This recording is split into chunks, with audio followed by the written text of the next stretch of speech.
Mahinasını koşup durup başlarım cıl olan bularım durganda. Allah Teala arqılı bergen mağa amanatınarga biz kıyat kılbayız durgandarım.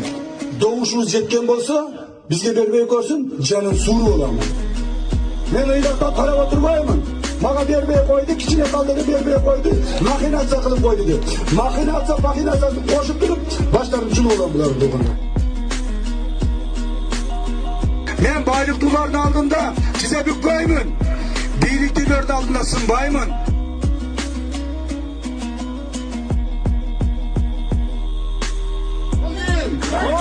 Daim atlarından kamçı. Müslüman gelmesin. Usul Kırgızelim.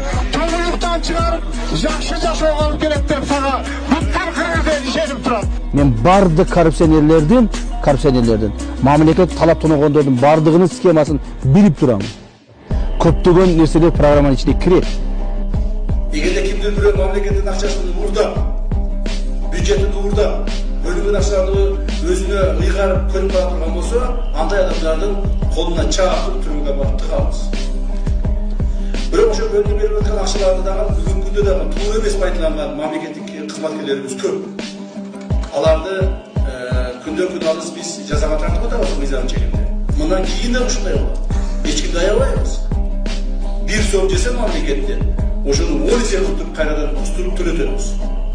Mamlakatning chinovniklariga mizon buzganlar uchun biz qarimizni to'laymiz. Elimizga Xudoy qo'ysa, mehrimizni to'laymiz. Men Qirg'iz mamlakatidan, Qirg'iz elimden, Qirg'iz yerimden halqalanbashim, o'sib önüp üçün, erten tarixlarda qalishini qalayım da. Intervью bергenge, mayak bергenge. Sebebi degende ушул имаратта мен иштегенден бери мына 4 жыл 8 айдан бери биринчи жолу жана акыркы жолу маек берип атам, интервью берип атам. Бул имараттын ичинде дагы ушул кабинетке Улуттук коопсуздук мамлекеттик комитетинин төрагасынын кабинетине эч ким кирбейт бул жерге. Кире турган адамдардын саны өтө аз. Жана белгилүү гана бир нече адамдар гана кирген менин убагымда. А журналисттер бул жака таптакыр кирген эмес. Бул жер ушу биздин мамлекетибиздеги эң коопсуз дагы, анан эң мындай жашыруун кабинеттерден да. Ошондуктан бул жерге эч ким кирген эмес. Эми бул имарат боюнча эмне айткым келет? Бул имарат 1982-жылы ишке берилген.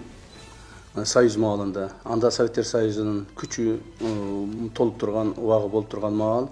Ошондон бери мына 44 жыл, 43 жыл убакыт өттү. Негизинен бул имарат иштей баштаганы 42 жыл болуптур. Ушу 42 жылдан бери ушул имаратыбыз мына иштеп атат. Бул Советтер Союзу маалындагы атайын Улуттук коопсуздук мамлекеттик комитетине карата ал маалда КГБ деп аталчу, билесиздер. Комитет государственной безопасности деп ошого атайын курулган имарат болгон. Бул имараттарда канчалаган адамдар иштеп кетти. Канчалаган адамдар бул жерде өмүрүн өткүздү. Жакшы иштер болду. Чын айтканда аянычтуу дагы жумуштар болгон бул жерде. Ошондуктан Союз маалынан баштап айта турган болсом, ошол Союз маалынан бери мына биздин жаңылануу этабыбызга эми гана биз өтүп атабыз. Мына бүгүндөн баштап биздин Кыргызстан мамлекетинде коопсуздук кызматы жаңы имаратка көчөт. Демек, биз коопсуздук маселесинде дагы жаңы мамилелерге, жаңы жеткинчиктерге, жаңыдан ой жүгүртүүгө жана Кыргыз мамлекетинин гана кызыкчылыгын үчүн иштөөгө багыт алган кайсыл бир жаңы доорго көчүп атабыз деп айтсам. Бул биз эски имараттан жаңы имаратка көчүп атканыбыз, бул жөн эле имараттан имаратка көчүш эмес. Бул жөн эле бир мамлекеттик ишкананын же ведомстволордун бир имараттан бир имаратка көчүш эмес. Бул Улуттук коопсуздук мамлекеттик комитетинин атайын кызматтын бир доордон экинчи бир доорго көчүү процесси. Себеби биз өзүбүздүн жаңы имаратыбызды өзүбүздүн күчүбүз менен, мамлекеттин күчү менен, мамлекеттин жасаган мындай бир аракеттери менен, мамлекеттин расчеттору менен курулган жаңы имаратка көчүп атабыз. Ал имаратыбыз бул имараттан мындай айтканда, эсеп менен айтканда адамдарга түшүнүктүү болуш үчүн 10 эсе чоң имарат. 10 эсе чоң имарат. Ошондуктан мен үчүн дагы бул имараттан көчүү, тарыхый имараттан көчүү өтө мындай моралдык жактан чын айтканда оор болуп турат. Мындай жаңы имаратка көчүү деген жакшы сезимдер бар. Ошол эле мезгилде ушул жерде мына 4 жыл 8 айдан бери иштедим. Ушул жерде дагы бир жолу айтайын, ушул кабинетке биз биринчи ирет 2020 жылы 5 октябрда Санар Кожоевичти чыгаргандан кийин ал кишини 15 октябрда гана толук кандуу премьер-министр болуп шайланган. 16 октябрда гана толук кандуу президенттин милдетин аткаруучу болуп атайын президенттен ыйгарым укуктарын өткүзүп алган. Ошол 16 октябрь күнү мен ушул жерге келип кирген элем 2020 жылы. Ошондо Санар Кожоевич өзү алып келген. Жана өзү ушул жерде болгон.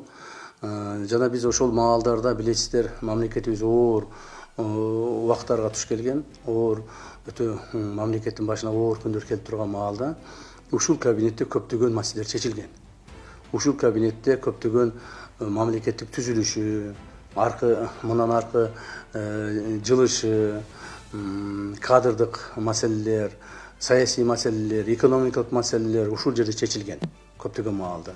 Санар Кожоевич ошол маалдарда бир нече жолу ушул кабинетке келген. Себеби дегенде бул кабинет өтө коопсуз кабинет. Бул кабинетте толук бойдон коопсуздук маселелери сакталган. Даже бул кабинетте отуруп алып сүйлөшкөнүңдө сырттан бул кабинет ичинде эмне сүйлөшкөнүңдү тартып ала албайт. Жаздырып ала албайт. Эч кандай үн чыкпайт. Так, бардыгы ушул жерде кала турган кабинетте. Ошондуктан ушул жерде көптөгөн чечимдер кабыл алынган. Мен ойлойм, ошондогу чечимдердин баары туура кабыл алгандыктан мына мамлекетибиз азыр өнүгүү жолунда баратат. Бул дагы чоң маселе да. Анан эми бул кабинетте кимдер болду? Бул кабинетте мен ушул 4 жыл 8 ай башкаргандан, негизинен кабинеттин тарыхын айтып өтө турган болсок, бул кабинетте өтө чоң жакшы биздин ушуга чейин атайын кызматты башкарып келген, атайын кызматты жөнгө салып келген, мамлекеттин туруктуулугун камсыз кылып келген көптөгөн жетекчилер иштеп кеткен. Бирок ошол эле мезгилде мамлекетибизде өтө оор күндү баштан өткөргөн күндөрдө ушул кабинетте болду да. 3 жолку революция. 3 жолу мамлекетибизде революция болду, төңкөрүш болду. Ошол маалда дагы ушул кабинеттер иштеп турган. Так. Ошол маалда дагы мына мен айтып коеюн, 3 жолу төңкөрүш болгон күндө дагы билесиздер, көптөгөн биздин адамдарыбыз, көптөгөн мамлекеттик ишканаларга кирип кеткен, көптөгөн мамлекеттик ишканаларды ичи талкаланган, ак үй баш болуп, ак үй көк үйлөрү жана башка мамлекеттик органдар, бүт эле мамлекеттик органдарга кирип ошолорду башкарып алышкан. Бирок бир гана мамлекеттик орган 3 революцияда тең эл ушул ишканага, ушул мекемеге кирген эмес. 2010 жылы попытка болгон, киргенге аракет болгон. Бирок аны ушул жерде иштеген кызматкерлер токтоткон. Башка маалдарда бир дагы адам бул жерге кирип, бул жерде тополоң салып, же бул жерде кайсыл бир имаратка зыян келтирип, документтерге зыян келтирилген эмес. Демек, дагы бир жолу айтып кетейин. Бул имарат коопсуздук кызматынын имараты. Бул эң коопсуз, сакталган, бекемделген, жана мунун ичинде ушул имаратка өзүнүн антына, мамлекеттин алдындагы мыйзамдарга берилген кызматкерлер иштеп келген. Ал эми бул жерге кимдер келди? Мен убагымда, ушундагы айтып коеюн. Бул жерге мен убагымда өтө эле аз адам келди.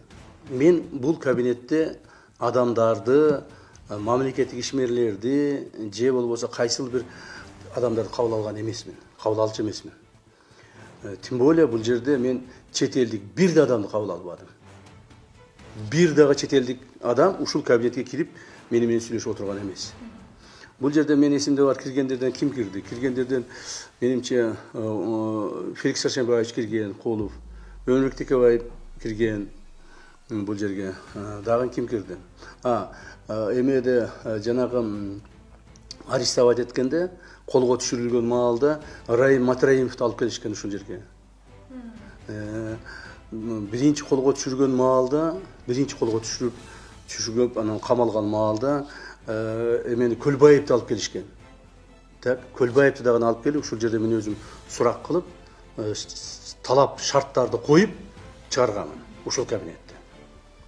Андан сырткары бул жерде 1-2 жолу мамлекетибиздин спикери болду. Мүмкүн 1-2 депутат болду. Мүмкүн 1-2 министр болду. Башка эч ким кирген жок. Мына азыркы иштеп аткан министрлердин 90% ушул кабинетке кирген эмес. Так. Же болбосо азыркы иштеп аткан депутаттардын 90% бул кабинетке кирген эмес. Демек, дагы бир жол белгилеп айтайын, бул ушул мамлекетибиздин коопсуздук сактоо боюнча улуттук коопсуздук комитетинин эң ыйык кабинеттеринин бири ушул. Мына ушул жерден көчүп атып, мен дагы бир аз мындай моралдык жактан кайгырып турам деп айтсам да болот да, мындай не болуп турам мындай десем айтат. Эми кайгырып эмес, мындай бир аз болсо дагы көңүлүм түшүп турат да. Себеби бул жер тарыхый мекеме, тарыхый кабинет. Эми жаңы жерге барабыз, жаңы мекемеге барабыз, жаңы кабинетке барабыз. Ал жерде жумуштарыбыз кандай болот? Мен ойлоймун, ал жерде да жумуштарыбыз жакшы болуп, мындан ары мамлекетибизди өнүктүрүүнүн жаңы багыттарын, жаңы ыкмаларын колдонуп, эгерде ушуга чейин бул жерде ушул имаратта мен дагы айтып коеюн, көптөгөн мамлекеттик ишмерлер да камалган. Бул жерде президенттер отурган. Ушул камакта, ушу биздин мекеменин СИЗОсунда. Премьер-министрлер отурган, спикерлер отурган, депутаттар отурган, министрлер отурган, көптөгөн мамлекеттик кызматкерлер отурган. Мамлекеттик кызматкерлер боюнча айтылгандачы. Ушулардын баардыгы ушул жерден отуруп чыккан имарат. Эми жаңы имаратта андай болбосо экен деген оюм бар. Андай болбосо экен. Мамлекеттик жетекчилери, мамлекетти башкарган жетекчилерибиз ушундай чоң мыйзамдарды бузбаса экен. Так, ушундай чоң мыйзамдарды бузуп, ушундай бир коопсуздукка шек келтирбесе экен. Жана жаңы имаратыбызда биз ушул террористтер менен, экстремисттер менен, чыккынчылар менен, мамлекетке зыян келтиргендер менен, жана мына кылмышкерлер менен гана күрөшүп, ошолорду тартипке салып, ошолордун мамлекеттин ички, сырткы коопсуздугун камсыз кылып гана иштесек экен деген үмүтүм бар да. Бардык мурдагы жаман нерселер ушул жерде калып кетсин. Биз эми жаңы жерге барганда жаңыча иштейли деген оюм бар. Урматтуу Камчы Кыдыршевич, өзүңүз айтып атасыз, мына жаңы жерге көчүп атабыз деп, бир нече айдан бери дагы ушул убаракелчилик болуп атса керек имаратта көчөбүз деген. Анан ушул кызматкерлердин сезимдери кандай болуп атат, байкадыңызбы? Мен эми ушул акыркы көчөбүз деп, биз эми жаңы имаратка көчүү маселесин уже көп айлардан бери, көп жылдардан бери коюп келатабыз да. Анан аган даярдык кылып келатабыз. Моралдык жактан дагы, физикалык жактан да даярдык кылып келатабыз. Бирок акыркы мына ушул көчүүгө 1 апта калганда бардыгыбыздын мындай ички сезимдерибиз өзгөрүлө баштады да. Мен кызматкерлерден да байкадым. Кызматкерлер менен да жолугушуп, сүйлөшүп атам. Бардыгы эле туура жаңы имарат көчүп атабыз, бирок бул имаратыбыз ушундай тарыхый имарат болчу, тарыхый жерде иштедик. Ушул жерде кээ бир биздин кызматкерлерибиз мына 20 жыл, 30 жыл, 35 жыл, 40 жыл иштеген кызматкерлерибиз бар. Өмүрүнүн дээрлик көпчүлүк бөлүгүн ушул имаратта өткөргөн кызматкерлер бар.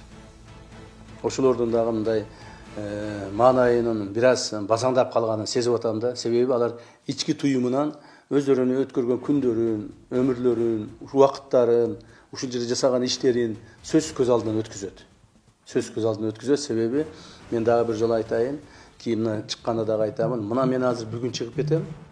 Мен чыккандан кийин бул имаратка бир дагы улуттук коопсуздук мамлекеттик комитетинин кызматкери кирбейт. Имаратты эң акыры мен таштап чыгып кетем. Азыр ушул имаратты көрсөтө аласызбы? Бул жерде кандай ишмердүүлүк жүргүзгөн, башкача айтканда бөлмөңүздү, иш бөлмөңүздү? Эми имаратты өзүңөр деле кирип көрүп чыга берсеңер болот. Да, действительно бул имаратка кириш үчүн мен бөлмөмө айттым, мен жогоруда айтып өткөндөй мен бөлмөмө такыр киришке мүмкүн эмес. Ал эми имаратка кириш үчүн дагы атайын пропускаларды алып, атайын кызматтын уруксатын алып, бир нече жолу мындай документтерди оформлять этип жүрүп киришет да. Ал эми сиздерге бүгүн мына биринчи ирет мен уруксат берип атам, имараттын каалаган жерин тартып алсаңар болот. имарат эми бүгүнкү күндөн баштап жашыруун имарат эмес. Бул имарат эми бүгүнкү күндөн баштап мамлекеттин башка бир пайдасына колдонула турган имараттардан. Аны урматтуу президентибиз өзү чечет кимге беришини. Так? Ошондуктан бар жерин тартып алсаңыздар болот, көрсөңүздөр болот. Мен мына башында айтпадымбы? Бул ушул менин кабинетиме журналист катары. Так? Ушул жерде менен интервью алып аткан, ушул кабинетти тартып аткан адамдар катары сиздер биринчи рет келип атасыздар. Так, биринчи рет келип атасыздар. Ошондуктан мен барын көрсөткөнгө деле мүмкүнчүлүгүм бар. Эмнени айтам? Бул жерде мен келгенде ушул столдор турган, ушулар турган. Ушул жерде мен келгенден эч нерсе өзгөргөн жок. Эч нерсе өзгөргөн жок. Бир гана мына биздин желегибиз өзгөрдү. Жаңы желек болгон үчүн мына желегибиз өзгөрдү. Экинчи мына креслом өзгөрдү. Болду. Башка эч нерсе өзгөргөн жок. Баардыгы ушул бойдон болчу. Могул жерде биздин секретный картабыз бар эле. Чоң секретный картабыз бар эле. Анын ичинде эмнелер бар экендигин биз атайын гана кызматкерлери билет. Аны мен алып чыгып кеттим. Башка эч нерсе алган жокмун. Баары ушул бойдон калды. Кийинки келген мамлекеттик кызматкерлер ким келсе дагы ушул бойдон отуруп алып туруп, прям бир жарым сааттын ичинде ишке кирип иштеп кете берет. Бул жерге телефондорун коет, болду. Башка эч нерсе жок. Ушул столдун үстүндө өзүңүз жогоруда айттыңыз, Кыргызстандын тарыхындагы маанилүү чечимдер кабыл алынды депчи.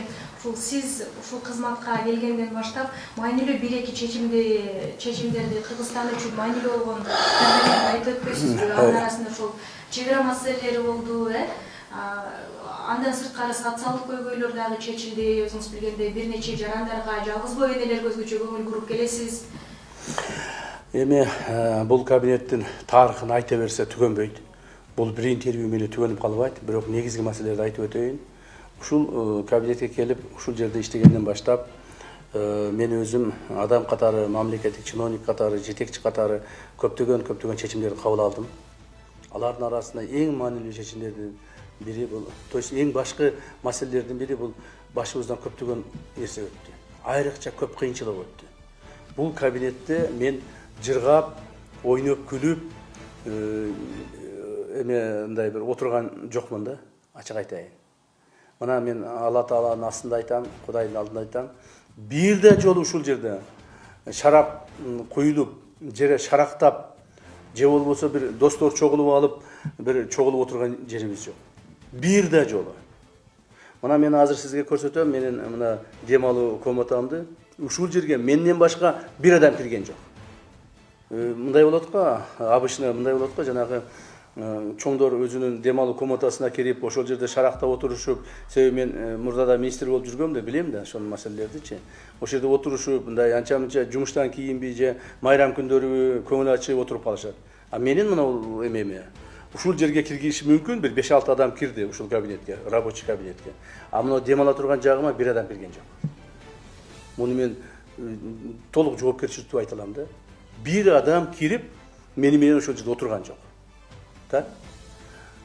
Бул бир. Анан кийин бул жерде өтө чоң көп кайгылуу күндөрдү да башымдан өткүздүм, чын айткандачы. Ушул жерде отурганда мамлекетибизден оор күндөр мамлекетибиз башына түштү. Чек ара маселелери боюнча мамлекетибизге кол салуулар болду. Мамлекеттин тарыхында, мамлекетибиздин жаңы эски тарыхында эң чоң аскердик кагылышууну биздин маалыбызда биз башыбыздан өткүздүк. Бизге чейинкилер Союз маалында, Союздан кийинки маалдарда мындай чоң аскердик кагылышуулар болгон эмес. Бирок ошол аскердик кагылышуулардын бардыгын биз мамлекетибиздин, элибиздин, журтубуздун намысын бийик коюп, сактап, баарын жеңип чыктык. Ошонун натыйжасында мына чек ара маселелери чечилди. 3 жыл иштедик, 3 жылда каттуу иштегенибиздин негизинде Өзбекстан менен чек ара маселесин чечтик. Толук бойдон. 4 жылдын ичинде каттуу иштеп, ар түрдүү окуяларга туш болуп отуруп, Тажикстан менен маселелерди чечтик. Толук бойдон. Андан сырткары мамлекетибиздеги ички саясатындагы да өтө чоң ар түрдүү мындай чечимдерди ушул жерде кабыл алдык. Алардын ичинде мына уюшкан кылмыштуу топко күрөшүү. Уюшкан кылмыштуу топко күрөшүү бул мамлекеттин бир азыркы күндө кайсыл бир деңгээлде мүмкүн чоң маани берилбей аткандыр, мүмкүн чоң маани айтылбай аткандыр, так? Себеби дегенде ушу уюшкан кылмыштык күчтүн, топтун, уюшкан кылмыштык топтордун күчү дагы деле сезилип турат да. Көптөрү аларды айта албайт, көптөрү жете албайт, коркуп жүрүшөт дагы деле. Анан ошону айта албай жүрүшөт да. Бирок ошол уюшкан кылмыштык топту жок кылуу, алар менен күрөшүү, аларды жок кылуу, аларды жоопко тартуу, мамлекетибизде ошолордун торунан, ошолордун жанагыдай жайган кылмыштуу торунан кутултуу бул өтө оор болду. Бир нече түндөр болду ушул кабинеттерде калып кеткен, ушул кабинеттерде жатып кеткен, мындай түнү менен калып кеткен күндөрүбүз болду. Бирок чечимдерди туура кабыл алганыбыз негизинде мына бүгүнкү күндө мен дагы өзүмө жоопкерчиликтүү айта аламын. Биздин мамлекетибизде уюшкан кылмыштык топ деген жоголду. Бул союз маалындагы мамлекеттердин арасынан жападан жалгыз бизде азыр жок. Башкалар мынтип айта албайт. Айта албайт. Ачык эле айтайын. Мени кээ бирлери жаман көрүшү мүмкүн, бирок мен муну ачык айтып коеюн. Биздин мамлекетте гана уюшкан кылмыштык топ жок, жана мындан ары болбойт, биз ага жол бербейбиз деп кескин түрдө айта алабыз. Себеби биз ошого жараша күчүбүздү жумшадык, акылыбызды жумшадык, профессионалдуулугубузду жумшадык. В конце концов, ошону биз жеңип чыктык, акыр аягына чыгардык. Мына ошол чечимдер да ушул жерде кабыл алынды. Андан сырткары урматтуу президентибиз Садыр Кожоевичтин тапшырмасынын негизинде мына коррупцияга каршы күрөш. Коррупцияга каршы күрөштү дагы мына ушул жерден баштадык. Акыркы 2 жылда ушул маселе боюнча мен түздөн түз өзүм олтуруп алып бардык менен күрөшүп келе жатам. Эмне үчүн биздин мына биринчи уюшкан кылмыштык топко каршы күрөшүбүз аягына чыкты? Себеби биз алар менен мындай по-настоящему күрөштүк да. Бизге чейин деле айтып келишкен. Ой, биз күрөшүп атабыз кылмышкерлер менен. Ой, аз айтып койдук, тигини камадык, муну камадык деп. Бирок алар жоголбой эле келе берген да, болуп келген. Себеби алар менен кызматташып турушкан. Биз эч ким менен кызматташкан жокпуз. Бир дагы бандит менен сүйлөшкөн жокпуз. Бир дагы кылмышкер менен кайсыл бир мындай сделкага барып сүйлөшүп, алар менен маселе чечкен жокпуз. Баарын мыйзам чегинде бардыгын жоопко тарттык. Жоопко тарттык. Чын айтыш керек, ошол жоопко тартуу мезгилинде кайсыл бир кылмышкерлер каршылык көрсөтсө, аларга дагы мыйзам чегинде курал колдонуу негизинде жок кылынган убактар дагы болду. Ал чечимдерди да биз кабыл алдык ушул жерде. Так. Эми мына коррупцияга каршы күрөш боюнча. Коррупцияга каршы күрөш боюнча дагы ушул кабинеттерде, ушул жерде көптөгөн чечимдерди кабыл алдым мен, көптөгөн маселелерге кол койдум. Мына бүгүн дагы ошол күрөш уланып атат. Биз анын аягына чыга элекпиз. Бирок бүгүнкү күндө бардык мамлекеттик кызматкерлер билет күрөш өтө күчтүү болуп атканын, күрөш каттуу болуп атканын, күрөш аеосуз болуп аткандыгын көрүп атышат. Мындан ары да ушундай болот. Ошондуктан мамлекеттик кызматкерлер айрыкча бул биринчи кезекте мамлекеттик кызматкерлер, так, мамлекеттик ишканалардын жетекчилери, жана ошо кызматкерлери, укук коргоо органдарынын кызматкерлери, сот системасынын кызматкерлери ушулардын бардыгын сезип калышты да. Күрөш жүрүп атканын сезип атышат. Бирок биз аягына, жыйынтыгына чыга элекпиз. Мен ойлойм, биз анын аягына чыгабыз. Мамлекетибиз бүгүнкү күндө уюшкан кылмыштык топ жок болгондой эле коррупция дагы жок болот. Коррупция дагы бир нече деңгээл кыскарат. Эми коррупциянын такыр жок болуп кетишине мүмкүн эмес, себеби дегенде адамдар алмашып турат. Алмашкан сайын ар түрдүү адамдар ар түрдүү жолдор менен өздөрүнүн жеке кызыкчылыгын коргоп турушат да. Ошо жеке кызыкчылыгын корготпош үчүн мына биз турабыз. Улуттук коопсуздук мамлекеттик комитети турат. Мен ойлоймун, ушул маселени биз аягына чыгарабыз жана чечебиз, буюрса. Анда ушул алдыда кимдер келет белгисиз экен, бирок өзүңүз ушул кийинки келгендерге ийгилик каалоо менен бул бөлмөнү жаап берсеңиз керек. Ооба, мен азыр мына ушул бөлмөнү сиздер менен кошо жаап берейин деген ойдомун.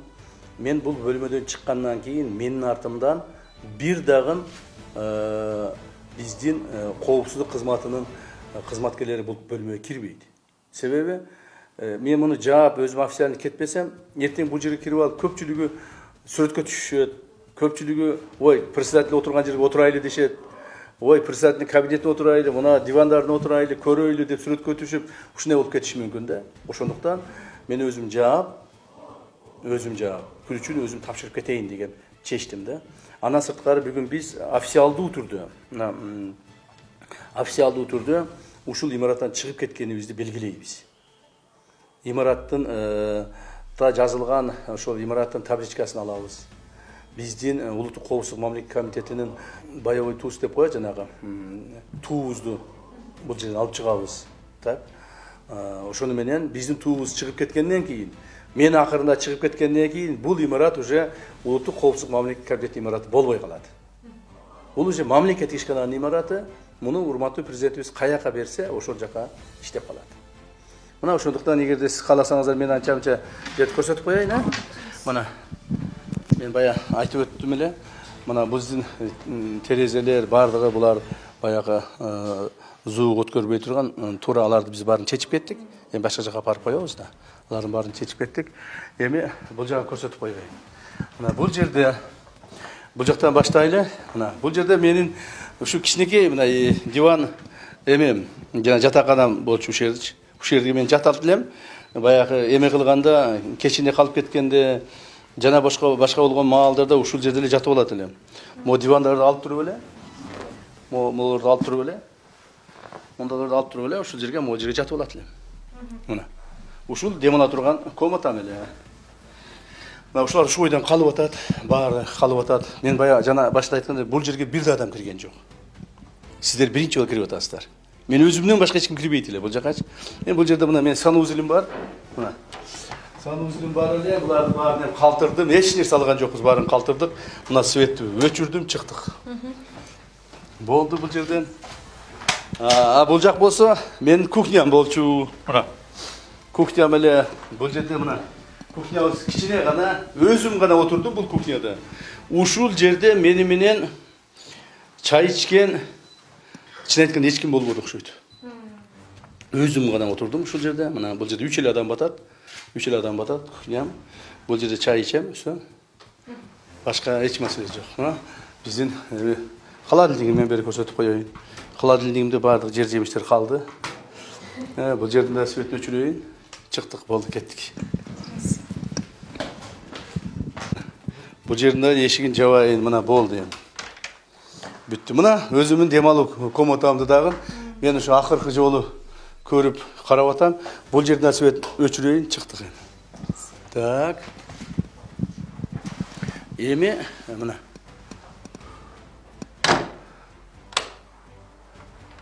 Эми бул жерден туун алып чыккыла. Туун алып чыккыла жигиттер. Креслону алып чыккыла. Креслону алып чыккыла. Бир кресломду алып кетейин деп атам. Эми өзү ошондой бир эме бар го, жанагы бир ырым бар. Шу кресломду алып кетейин. Ошол жака барганда өзүбүздүн туун алдыңар. Эми качып турган. Эми мен өзүбүздүн мамлекеттик гербти өзүм алайын колум менен,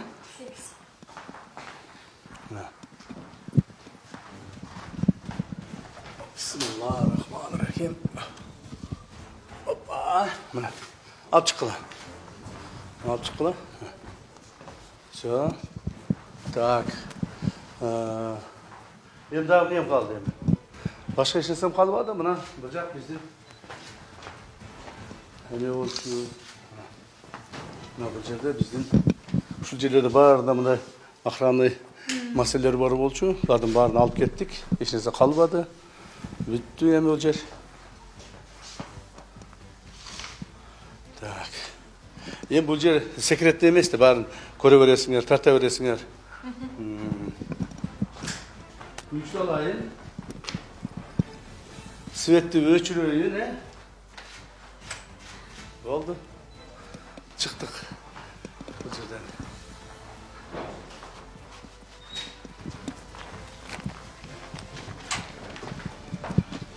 Так. Мына светтерди өчүрөйүн, мына.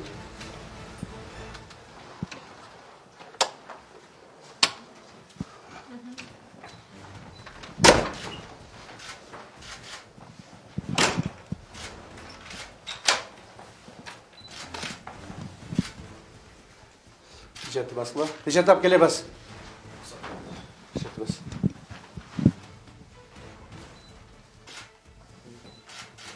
Все. Так.